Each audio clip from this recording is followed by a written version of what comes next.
Hello friends, મારી મનપસંદ રસોઈમાં તમારું સ્વાગત છે.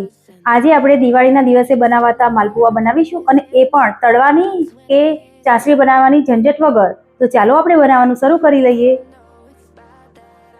જો ફ્રેન્ડ્સ, આપણે માલપુઆ બનાવવા માટે એનું ખીરું બનાવીશું પહેલાં. તો એના માટે આપણે 1 વાટકી જેટલો ગોળ લઈ લઈશું એક વાસણમાં, અને 1.5 વાટકી જેટલો આપણે ઘઉંનો લોટ લઈશું, એ પણ લઈ લઈશું આપણે. અને પછી આપણે 1.5 વાટકી જેટલું પાણી નાખી દઈશું અંદર, અને બધું બરાબર આપણે આ મિક્સર વડે આપણે ક્રશ કરી લઈશું, ગ્રાઇન્ડર ફેરવી લઈશું. જો આપણું ખીરું સરસ તૈયાર થઈ ગયું છે, હવે આપણે એને એક તપેલીમાં કાઢી લઈશું, વાસણમાં કાઢી લઈશું.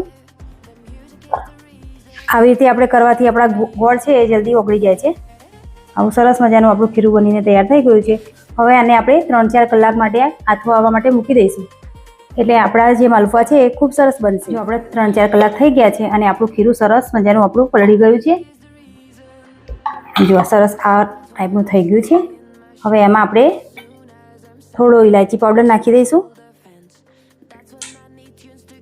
અને થોડો મરી પાવડર નાખી દઈશું, અને બધું મિક્સ કરી લઈશું. અને હવે ચાલો આપણે એના માલપુઆ ઉતારી લઈએ. આપણે એક નોનસ્ટિક પેન લઈ લઈશું અને એને ગરમ કરી લઈશું, અને ઘીવાળી થોડી કરી લઈશું. અને પછી જે આપણે બેટર રાખ્યું છે એનો સરસ મજાનો આપણે ફૂલો ઉતારી લઈશું.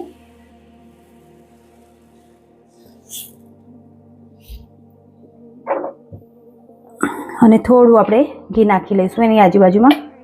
તો છે ને, આપણે તળ્યા વગર કે ચાસણીની ઝંઝટ વગર સરસ મજાનો આપણો માલપુઓ બનીને તૈયાર થઈ જાય છે. અને આ દિવાળીમાં બધા જ ના ઘરે બનતો જ હોય છે. તો આવી રીતે આપણે બધા જ બનાવી લઈશું.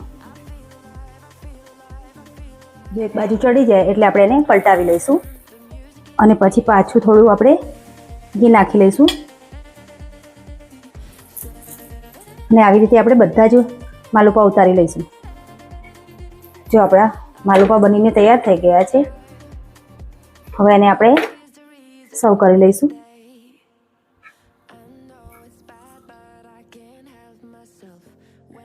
જો ફ્રેન્ડ્સ, આપણા દિવાળી સ્પેશિયલ માલપુઆ બનીને તૈયાર થઈ ગયા છે ને ખૂબ સરસ બન્યા છે, અને સુગંધ પણ એટલી સરસ આવી રહી છે ને. તમે પણ દિવાળીના પૂજન માટે આ માલપુઆ બનાવો, અને કેવા બન્યા છે એ મને કોમેન્ટમાં જણાવો.